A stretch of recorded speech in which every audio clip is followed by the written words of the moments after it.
Antigo Testamento, capítulo 3, versos 1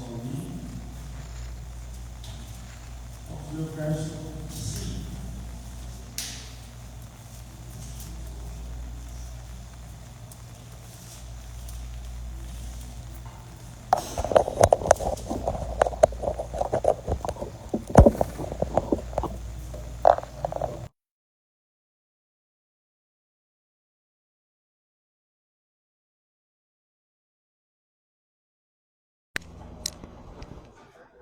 Tá ligado? Tá, né? Vamos fazer a leitura então. Provérbios capítulo 3, no verso 5. Capítulo 3, verso 5 diz assim: confie no Senhor de todo o seu coração e não se apoie em seu próprio entendimento. Vamos lá no capítulo 4 agora, versículo de número 21. Diz assim: nunca as perca de vista, guarde-as no fundo do seu coração, pois são vida para quem as encontra e saúde para todo o corpo. Acima de tudo, guarde o seu coração, pois dele origina a vida.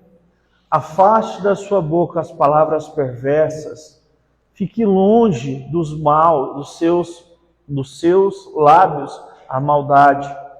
Olhe sempre para frente. Mantenha o olhar fixo naquilo que está adiante de você. Considere a verdade que os seus pés tomam e seja firme em todos os seus caminhos. Não se desvie nem para a direita, nem para a esquerda. Afaste os teus pés de toda a maldade. Vamos fazer uma oração? Senhor nosso Deus, nosso pedido nesse dia é que o Senhor fale conosco. A tua palavra é viva e eficaz, é como uma espada de dois gumes que penetra até a divisão da alma e do espírito nos nossos corações.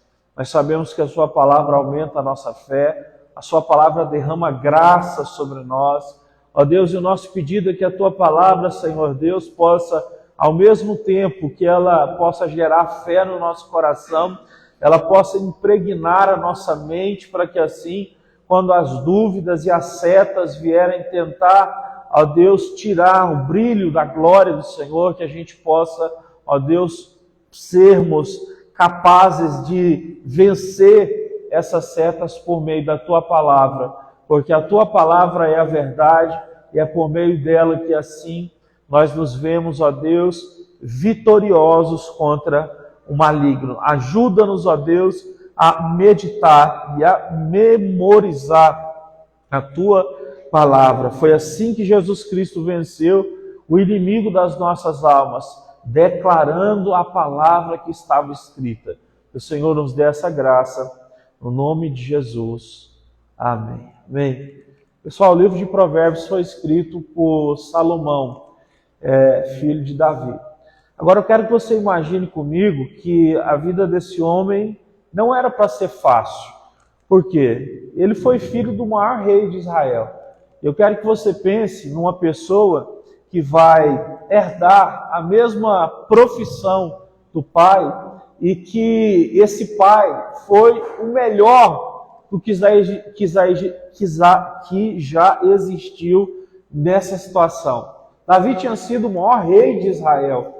E agora o filho dele vai ser o rei. É mais ou menos assim, quando um grande jogador de futebol aparece, depois ele tem um filho, e o filho dele quer ser jogador. A pressão é enorme em cima daquele garoto, não é? Porque às vezes o pai dele foi um grande jogador de futebol, e todo mundo espera que ele seja também. E isso é com todas as profissões, não é? Até mesmo na política, às vezes é um filho que vai seguir um pai na política que foi um homem muito importante, não dá conta, pode ser no meio dos advogados, de todas as áreas existe esse tipo de coisa. Na música, por exemplo, né? Então veja bem, ele passou por isso. Só que existe uma coisa que diferencia um pouco Salomão de Davi, porque ele não ficou com esse peso nas costas tão grande como outras pessoas ficariam, porque o próprio Deus falou com ele. Mas antes de eu falar isso, que Deus falou com ele, eu quero te dizer qual foi o final da reta do reinado de Davi, porque isso é muito importante para a gente entender, então, o começo do reinado de Salomão. Davi, ele morreu já velho, com muitos anos de vida, ele morreu de velhice. E o texto sagrado diz que, inclusive, quando ele ia dormir, tinha que deitar 2 mulheres com ele para aquecer ele. Não no sentido sexual, mas de fato ele precisava de calor para não morrer. Ele chegou na velhice e o corpo dele já não conseguia, né, ter sustento de calor para conseguir, então, ficar vivo. E assim dormir com 2 mulheres. Ele escolheu Salomão para ser o rei sucessor, mas Salomão não era o filho mais velho, e era o filho mais velho que tinha que herdar o rei. Só que a mulher que ele mais amou, que foi Betseba, ou Batseba, que foi fruto do adultério, ele escolheu que aquele filho, então, fosse privilegiado para ser o rei, mesmo ele não sendo o filho primogênito. E tem uma coisa também, que é o que Davi vai dizer, as últimas palavras que ele vai dizer para Salomão, que está em 2 Reis, no capítulo 2, ele vai dizer assim: Salomão, seja firme e seja homem. Essa palavra é muito mal interpretada hoje pelas pessoas, e as pessoas não conseguem entender o que o Davi estava dizendo, né, para Salomão quando disse para ele, seja firme e seja homem. Davi estava dizendo para ele que ele deveria ser um homem que temia ao Senhor. De certa forma, como o próprio Davi, que foi considerado um homem segundo o coração de Deus, o próprio Davi estava dizendo para o filho, seja firme e seja homem, né? Seja firme nessas palavras que eu estou te dando e seja homem para sustentar elas até o final da sua vida. Quando a gente entra no livro de Provérbios, então, a gente sabe que Davi escreveu a maioria dos salmos. Os salmos são o quê? Cânticos a Deus. Provérbios, a maioria foi escrito por Salomão e representa a sabedoria diária. Você quer saber como agir no dia a dia, vai para Provérbios, que Salomão te ensina isso. Então, quando Salomão ele começa a escrever Provérbios, você vai ver no capítulo 1, 2 e 3, ele vai dizer, meu pai, quando eu era pequeno, meu pai me levava para andar com ele, e enquanto a gente andava, meu pai ficava falando da palavra para mim. E ele fazia isso na hora que estava andando comigo. Quando a gente ia comer junto em casa, meu pai falava dessa palavra. Antes da gente dormir, meu pai falava dessa palavra. Então ele vai dizer que a infância dele, ele recebeu muitos ensinos a respeito de Deus, que veio do pai dele, no caso, Davi. E você vai ver que foi o próprio Salomão que diz, né, que ensina a criança no caminho que ela deve andar, que depois ela não vai se desviar dele. Ele mesmo, então, escreve aquilo que ele aprendeu.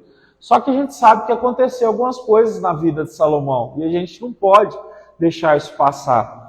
Mas o que marca a vida de Salomão, o que faz ele ser desconectado dessa figura imensa que é o pai dele, para vocês terem uma ideia, a figura de Davi é tão grande, mas tão grande, que se você visitar Jerusalém hoje em dia, certo? Existe ali do lado do Muro das Lamentações um lugar, uma porta, você vai entrar do lado esquerdo, aonde tem a tumba em que Davi foi colocado, e as pessoas podem ir lá, e os judeus ficam lá, adorando e tal. Eu não sei como que funciona a questão das rezas dele com relação a Davi, mas eles vão lá, né, e Davi é muito importante. Tem a famosa escultura de Davi, que agora eu me esqueci quem foi, né, o grande artista que fez também. Então, assim, Davi, ele foi um homem muito importante para Israel. Mas o filho dele conseguiu descolar essa imagem porque, quando ele ainda era jovem, Salomão, ele herdou o trono da adolescência para a vida adulta, bem jovem mesmo, aonde o Senhor Deus apareceu para ele. Então, quando o pai dele já estava partindo, e Deus disse a ele, pede o que você quiser e eu te dou. Isso aqui vai então descolar a imagem de Davi da imagem do filho dele, Salomão. Porque Salomão vai virar para Deus e vai dizer assim, Senhor, eu quero que o Senhor me conceda sabedoria para me conseguir guiar esse povo. Ele faz esse pedido a Deus. Deus disse que ele podia pedir qualquer coisa, né? Parece que remete a nós aquela coisa do anjo, né? Ou do gênio que sai da lâmpada, né? O Senhor disse a ele: pede o que você quiser, eu te dou. E ele disse: Senhor, eu quero sabedoria. E Deus disse assim: visto que o seu pedido foi sábio, eu vou acrescentar à sua vida riqueza e fama e honra também. Porque já que essas coisas, elas não estão em primeiro lugar no seu coração, eu vou conceder para você essas coisas. Interessante isso, né? Parece que Deus, quando Ele olha para o nosso coração e vê que o que a gente deseja mesmo não são essas coisas, parece que Deus dá. É por isso que algumas pessoas elas não são aptas para receber nem fama, nem poder, nem dinheiro. Porque se receber isso, o coração delas simplesmente se quebra, se reveste por mal e as coisas acabam. Mas existem pessoas que podem receber, e Salomão recebeu. E é como eu disse aqui, que a grande questão de Salomão, o que derrubou Salomão na vida dele, não foi a fama e nem o dinheiro. Ele teve isso a vida inteira dele. E ele vai dizer: isso tudo foi vaidade e tal. Ele disse que usou o dinheiro para fazer grandes coisas, não só para ele, mas para Israel também. Mas o que derrubou Salomão foi o pecado sexual. Ele casou com mais de 700 mulheres para fazer acordos políticos, né, justamente para Israel não ser atacado e ter as suas fronteiras alargadas. Então, Salomão, o pecado que destruiu ele foi o pecado sexual. Porque cada esposa que ele trazia para Israel, ela vinha com o ídolo dela, e na hora que ela estava com Salomão tinha que adorar junto com ela. Tinha que se ajoelhar lá diante do ídolo que ela trouxe e tal, é a esposa dele. Ele tem que fazer isso. Então Salomão, ele dobrou o joelho diante de vários ídolos, e ele pecou contra o primeiro mandamento, né? Está escrito, né, em Êxodo capítulo 20, que o primeiro mandamento é adorar somente a Deus. Não pode fazer imagem para adorar nenhum tipo de criatura. Deus, somente Deus pode ser adorado. Pois bem, dito isso, então, Salomão, ele recebeu sabedoria, mas tem umas coisas assim que eu, analisando a história de Salomão, não consigo compreender. Porque quando ele herdou o trono, acontece que a situação já não estava indo muito bem politicamente, e foi por causa de Salomão foi que o povo de Israel se dividiu. Eram 12 estados, né?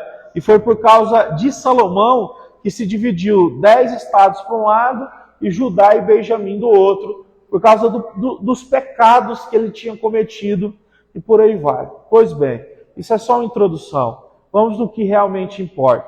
A gente leu um verso só, o capítulo de número 3. Aqui a gente está falando então de um homem muito sábio, que apesar de não ter usado toda a sabedoria que ele escreveu em Provérbios, todo o livro de Provérbios é inspirado por Deus e nós temos grandes ensinos aqui. Eu digo que nem todo ensino foi usado por Deus, porque, por exemplo, ele vai citar em Provérbios que o homem ou a mulher não deve se entregar, né, por exemplo, o homem não deve se entregar a uma mulher imoral, porque a cama dessa mulher imoral é como o inferno. Então ele vai dizer que o homem que se entrega, certo, para a mulher, que na verdade é casado, o marido viajou, e ela diz: venha, deite na minha cama, sei lá o quê, e o homem vai lá e deita. Salomão está dizendo: essa mulher está te levando para a cova. Então assim, ele praticou pecados mais ou menos nessa linha que ele condenou. E é bom dizer também que Provérbios ele escreve já numa fase da vida dele, ele está um pouco mais maduro, ele já não é tão jovem, ele está na faixa ali dos 40 anos. Ele escreve primeiro cânticos, cantares, onde ele está apaixonado pela Sulamita, e ele vai falar muito sobre o amor, né? sobre o noivado e o casamento dele. Agora aqui você vai perceber que ele vai falar mais sobre provérbios, sobre a vida, sobre como a gente deve se comportar na vida. Então, o que nos chama a atenção primeiro, no capítulo 3, do versículo 5, é que ele então parece que volta, né, naquilo que o pai dele falou antes do pai morrer, que é: seja forte e seja homem. Seja um homem segundo o coração de Deus. Porque ele mesmo vai escrever: Salomão, confie o seu coração no Senhor e tome cuidado para não se apoiar no seu próprio entendimento. O que ele quer dizer com isso? Quando Deus nos chama para confiar em alguma promessa, sempre a nossa mente ela vai maquinar outro caminho. Sempre. A Bíblia diz que o quê? Há caminhos que para o homem parece ser certo. Provérbios 12, verso 14. Todavia, são caminhos de morte.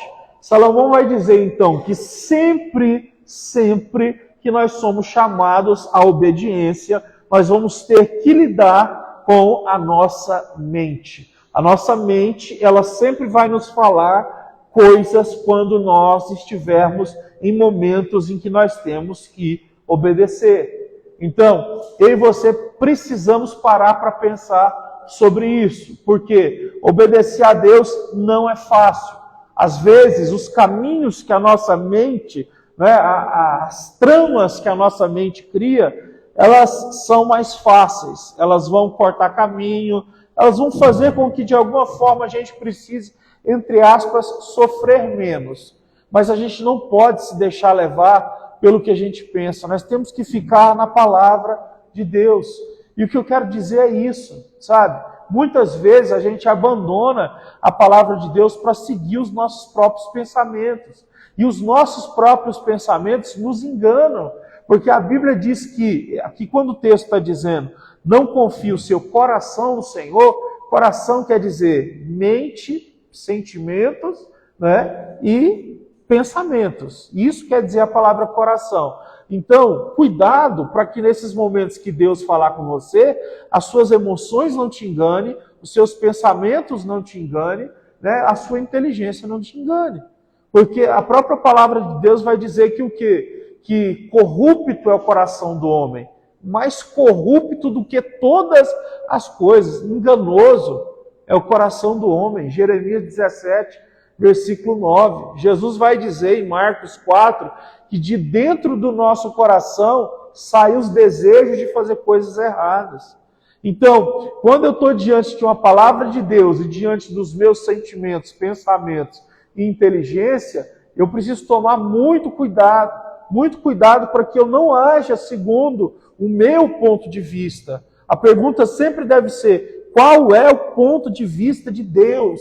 E essa então é uma palavra que nós precisamos levar sempre para as nossas orações. Sempre que você e eu formos orar, nós devemos orar assim: Senhor, me ajude a não confiar no meu próprio entendimento, mas colocar o meu coração totalmente no Senhor. Certo? Isso é muito importante. Sabe por quê? Porque como o pai dele disse, seja o quê? Seja firme e seja homem, ele precisava ser homem para colocar a palavra de Deus em prática. Isso não é fácil, porque ele era rei. E como rei, ele poderia estabelecer, né, leis que favorecessem só os homens ricos, por exemplo. Mas não, ele agiu como o pai dele, certo? Fazendo leis que fossem para a glória de Deus, né, cuidando do povo de Israel de uma forma, né, abençoada. Então ele não oprimia os pobres para beneficiar os ricos. Ele foi um homem que agiu segundo o coração de Deus. Gente, mas é muita tentação quando isso aqui acontece. É por isso que eu estou citando esse verso aqui. É muita tentação quando nós estamos entre confiar em Deus e estribar no nosso próprio entendimento. E isso aqui entra também na fala de Jeremias, quando Jeremias diz assim: olha, maldito é o homem que confia no homem, que faz do seu braço a sua força, certo? Maldito é o homem que confia no homem, faz do seu braço a sua força. Maldita é a pessoa que confia em si mesmo e não em Deus. Então, se estribar no seu próprio entendimento é você se colocar na frente de Deus. É você dizer, em primeiro lugar está a minha opinião, a minha vontade, em segundo lugar está Deus. É quebrar o primeiro mandamento que diz: ame o Senhor acima de tudo.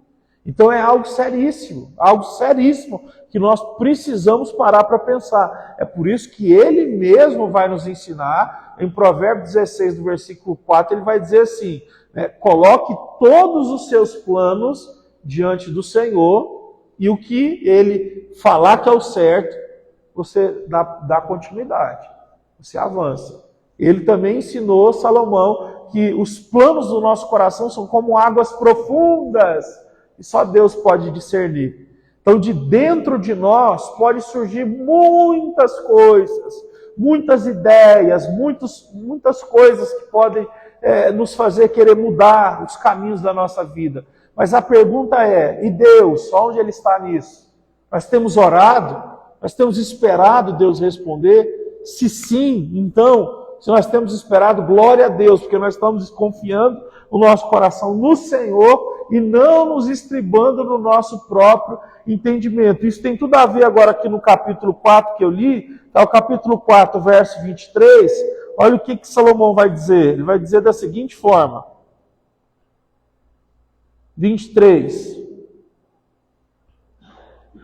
Acima de tudo, guarde o seu coração, seus pensamentos, os seus sentimentos, a sua inteligência. Acima de tudo, guarde o seu coração, pois dele se origina a vida, ou dele procede as saídas da vida. Aquilo que você deixa entrar dentro do seu coração vai determinar como é a sua vida. No versículo 21 e 22 ele diz assim, ó, nunca as perca de vista, guarde-as no fundo do coração, pois são vida para quem as encontra, está falando da palavra de Deus, e saúde para todo o corpo. Acima de tudo, guarde o seu coração, pois dele se origina a vida. Deixa eu te falar um negócio. Estou lendo um livro que fala sobre as redes sociais e a questão social do mundo. E uma pesquisa que foi feita nos Estados Unidos com 7 mil mulheres. 7 mil mulheres que, quando elas, a pesquisa que foi feita fez da seguinte forma: 7 mil mulheres, né, como elas se sentiam quando elas pegam o Instagram e abrem o Instagram sem propósito. Então elas não estão abrindo o Instagram para consultar uma página, sabe, de alguma coisa. O Instagram tem um monte de página que a gente entra e consulta, não é? Porque de alguma forma aquilo ali a gente vai fazer, não sei, muita coisa. Eu, pelo menos, entro no Instagram, às vezes, para consultar alguns textos, alguma coisa ou outra, por aí vai. Pois bem, dessas 7 mil mulheres, a questão foi a seguinte, delas entrarem no Instagram sem terem nenhuma motivação e simplesmente rolarem o seu próprio feed, o seu próprio Instagram pessoal. Pois bem, o que aconteceu foi que 87% dessas mulheres, depois de 3 meses, elas se sentiam com a autoestima baixa, com um nível de inveja grande com relação a outras pessoas e com a forma de lidar com a vida um pouco diferente. Porque essas mulheres, elas perderam um pouco da sociabilidade justamente porque elas entraram ali naquele mundo dessa forma. O que eu quero dizer com isso? Quando você pega um Instagram sem motivo e começa a rolar, dificilmente o seu coração não vai receber nada. Dificilmente não vai acontecer isso aqui com você. Ó. Acima de tudo, guarde o seu coração. Né? Se guarda o coração como? O texto aqui vai dizer, e eu vou mostrar agorinha. Mas se você entra no Instagram sem propósito nenhum, simplesmente rolando o feed das pessoas que você conhece, a chance de você encontrar ali alguém, certo, que está fazendo alguma coisa melhor daquilo que você está fazendo hoje, e isso gerar uma inveja muito grande no seu coração, é muito alta. A chance de você, certo, ter raiva de alguma pessoa, ou ter algum sentimento, certo, que não seja algo bom, é muito grande, sabe? Dificilmente vai gerar em mim e em você entrar numa rede social, ver fotos, ver declarações de amor, ver viagens, certo? De forma aleatória. Agora, quando você está ali, você tem um propósito, de alguma forma, certo? Você encontra alguém que está vivendo um momento bom, alguma coisa nesse sentido, você consegue lidar com aquele momento de uma forma apropriada. Só dando um exemplo, vamos supor que às vezes você entra e você está fazendo uma postagem, essa postagem sua é de edificação para as pessoas. E enquanto você fez essa postagem, certo?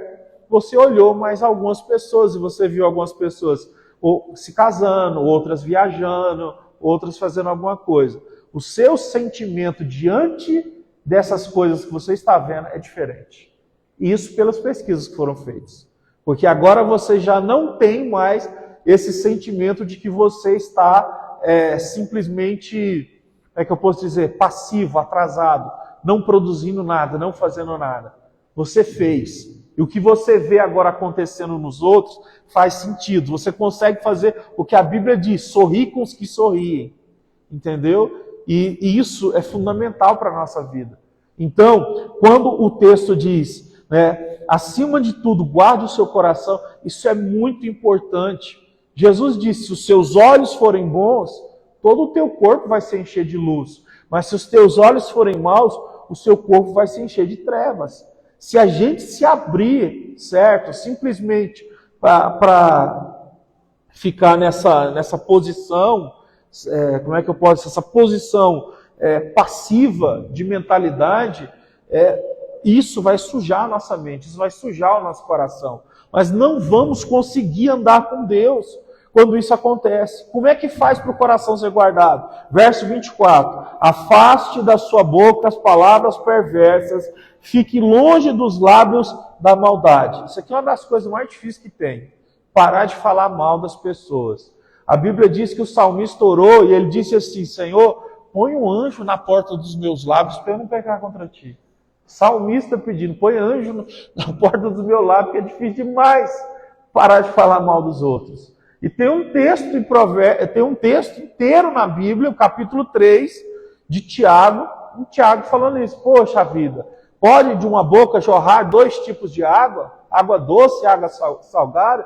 Como é que o irmão pode vir na igreja e dizer glória a Deus e ao mesmo tempo chegar lá e amaldiçoar o outro, falar mal do outro, amaldiçoar, querer o mal, que coisa ruim aconteça? Ele vai dizer assim, a língua, ela é um órgão pequeno, mas ela tem a capacidade de destruir como fogo. É uma fagulha, que se colocada ali no mato pode arrebentar tudo. É como o leme de um navio. Se esse leme não estiver sendo bem dirigido, arrebenta tudo, o navio afunda, todo mundo que está ali junto cai. Vocês não sabem, meus irmãos, o tanto de igreja que já parou de existir por causa de palavras, de fofocas. Não deixou de existir, não foi por causa de escândalo financeiro, nem escândalo sexual, não. Por causa de palavras. Isso é uma coisa seríssima. E o texto está nos dizendo que uma das formas de a gente guardar o nosso coração é a gente sair de perto de qualquer tipo de roda que nos incentiva a usar a nossa boca para falar coisas ruins. O Salmo 1 diz o quê? Não se assente na roda dos pecadores, dos escarnecedores, dos ímpios. Saia desse lugar. Pelo contrário, tenha o seu prazer em meditar na lei do Senhor e você vai ser como uma árvore frutífera. Seus frutos vão ser dados na hora certa.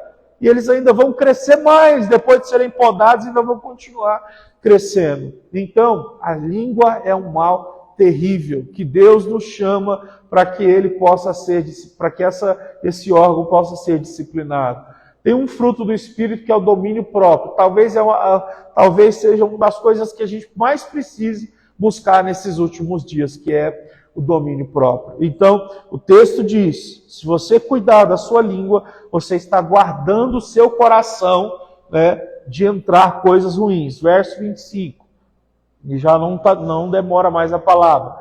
Olhe sempre para frente, mantenha o olhar fixo no que está adiante de você. Gente, isso aqui é uma coisa seríssima. As nossas vidas, na maioria das vezes, elas não avançam, porque nós estamos olhando ou para a esquerda, ou para a direita, ou para trás. Te dou 3 exemplos bíblicos. Primeiro, foi quando Moisés estava na beira do Mar Vermelho, todo mundo, vamos morrer, os egípcios estão vendo atrás. Quando eles olham para o lado direito, sabe o que tem? Montanhas. Quando eles olham para o lado esquerdo, o que tem? Deserto. Então eles entram em desespero. O que Deus diz para eles? Por que vocês estão orando? Não é na hora de orar, não. Marcha que eu vou fazer o mar abrir. E aí então, quando eles colocam os pés sobre as águas, o Senhor faz algo sobrenatural, que é contado até hoje, que é a abertura do Mar Vermelho. Então, nós temos essa tendência de olhar para a esquerda e de olhar para a direita. Quando nós estamos enfrentando algum desafio pesado, a gente tem a tendência de buscar essas escapatórias pelos lados. E elas não podem acontecer. Você lembra o que Deus disse para Josué quando eles estavam na frente do Rio Jordão e eles tinham que passar o Rio Jordão? Deus tinha que fazer outro milagre para o Rio Jordão abrir. Deus disse: Josué, não olhe para a direita nem para a esquerda, seja forte, seja corajoso, porque eu estou com você, aonde quer que você andar. Josué, então, ele foi, pisou sobre as águas, virou para o povo e disse assim: olha, eu e a minha casa serviremos o Senhor. Nós vamos atravessar. Quem quiser vir, vem. Quem não quiser, não vem. E ele foi. E o povo foi junto com ele. Então, não olhe para os lados. Não perca tempo na sua vida tentando, de alguma forma, viver somente isso que está dos lados. O lado, que está do lado, não tem crescimento. E principalmente essa questão aqui do olhar para trás. Né? Olhar para trás é horrível. A mulher de Ló, por exemplo, ela olhou para trás. Lá em Sodoma era maravilhoso, era uma terra próspera demais. Certo? As pessoas eram ricas. Só que o anjo desceu e falou: essa cidade vai ser destruída. E o que acontece? Ela até foi embora, mas o coração dela estava lá. E quando ela olha para trás, o que o texto sagrado vai dizer? Ela virou uma estátua de sal. A vida dela é paralisada. Quando o nosso coração vive olhando para trás, a nossa vida se paralisa. Isso aqui eu posso falar assim muito bem, por exemplo, na vida sentimental. Tem muita gente com a vida sentimental parada, justamente porque não consegue parar de olhar para trás. São relacionamentos que terminam, mas que na verdade não terminaram. Porque ainda existe o contato, ainda existe de alguma forma, né, aquela coisa de olhar para trás, né, de ter o presentinho que ganhou, o cheiro do perfume, o presentinho, né, as cartinhas, sei lá o que, aquela coisa assim, aquela coisa toda lá de trás. Isso aí não dá para viver desse jeito. Tem que meter fora esses trem. Se você quiser seguir em frente, é aquele negócio. Tem que queimar as pontes. Né? Quando a gente quer seguir em frente, a gente tem que ser determinado e fazer da seguinte forma, igual Eliseu fez. Elias chegou lá e jogou a capa nele e falou: você vai ser profeta. Eliseu falou assim: vou queimar os bois, vou dividir aqui a carne para todo mundo, vou ali nos meus pais despedir deles, nunca mais eu volto para ser o quê? Criador de boi, criador de vaca, essas coisas todas. Acabou com aquele negócio. Ele queimou a ponte. É passar por cima da ponte e queimar ela. Por quê? Porque nunca mais eu vou voltar ali. Aquilo ali nunca mais vai ser a minha vida. Por quê? Porque eu estou andando para frente. Não existe essa possibilidade de eu voltar. Sabe o que Salomão escreveu? Eclesiastes capítulo 7, que é tolice dizer que os dias de ontem foram melhores que os dias atuais. Você nunca pode pensar em falar uma coisa dessa, porque isso é uma tolice enorme. Nunca Deus vai fazer com que um filho dele, que anda com ele, viva alguma coisa, né, hoje que seja pior que ontem. Talvez, na sua perspectiva humana, você está sentindo muita aflição, muita preocupação, pode até parecer, mas tudo que Deus faz é sempre apontando em frente. E o que Deus aponta para frente sempre é melhor do que aquilo que ficou. Então, é o que a gente está dizendo. Não se deixe enganar pelo seu próprio coração. Não se deixe enganar pela sua própria mente. Deus está te guiando na direção de coisas melhores do que as coisas que já passaram. Por isso o texto diz: olhe sempre em frente. Mantenha o seu olhar fixo no que está diante de você. Em frente. o que ficou para trás já era. Nós precisamos avançar. Quando a gente entra nesse sentido, quando a gente entra nesse espírito, sabe, da coragem, da ousadia, que eu vou queimar as pontes, você começa a ver como que as portas da sua vida começam a abrir, como que as coisas começam a acontecer, sabe? Então, assim, é uma coisa muito ruim. Eu já terminei de escrever um livro, ele está sendo editado, mas tem uma parte lá que eu vou abordar justamente essa questão das pessoas não se desligarem por completo de outra pessoa, né? E, inclusive, isso pode acontecer dentro de casamento. Gente se casar e dizer que tem um grande amor lá atrás, uma coisa mais louca, né? Então, assim, tem gente que se casa, fica uns anos com a pessoa, aí depois separa e fala, não, mas meu grande amor estava lá atrás. Umas coisas bem loucas, assim, bem malucas, né? Porque, na verdade, o amor ele é construído. Obviamente, quando você está com a pessoa, você vai se apaixonar por ela. Mas, mais do que isso, é a construção do amor. É você regar o amor. É você fazer com que esse amor se desenvolva, então, e não acabe só quando as coisas estão ruins. Porque dentro de um relacionamento vai ter muita coisa difícil. Muita mesmo. Todo mundo que tem relacionamento sabe disso. Mas não pode acabar por causa das brigas, por causa dos momentos de vacas magras. Não pode. Então, lá nessa parte do livro, assim, só para ficar mais claro, eu adotei assim, as seguintes palavras, né? Sobre a importância de você queimar os seus contatinhos. Né? O que isso quer dizer? Enquanto você não queima todas as suas alternativas de fragilidade que você pode usar no momento que você está frágil, você não tem o respaldo de Deus para que Deus abra uma porta para que de fato algo bom aconteça. Então, enquanto você ainda está confiando no seu próprio entendimento de que algum dia você vai ficar, né, algum dia você vai ficar carente, e você tem algumas pessoas que estão dentro da sua lista, enquanto isso existir, Deus não vai abrir uma porta para você. Entende? E isso é uma coisa que tem que ser feita imediatamente, porque nós precisamos ser leais. Isso assim, até numa questão de trabalho, gente, sabe? Tem muitas pessoas que elas estão procurando trabalho, mas elas são meio duplas na hora de fazer. Às vezes uma pessoa está fazendo 3 consultas de emprego ao mesmo tempo.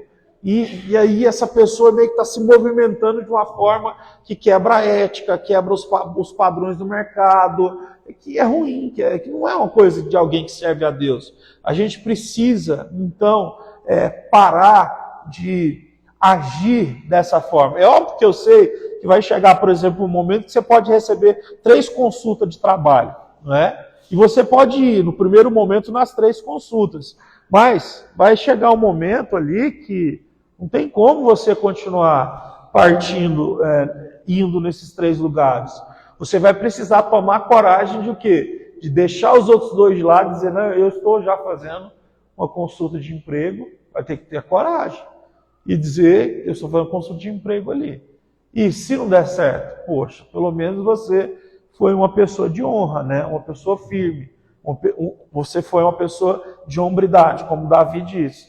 Então, é olhar para frente. É ter coragem de o quê? De não perder tempo com essas coisas que ficam de lado.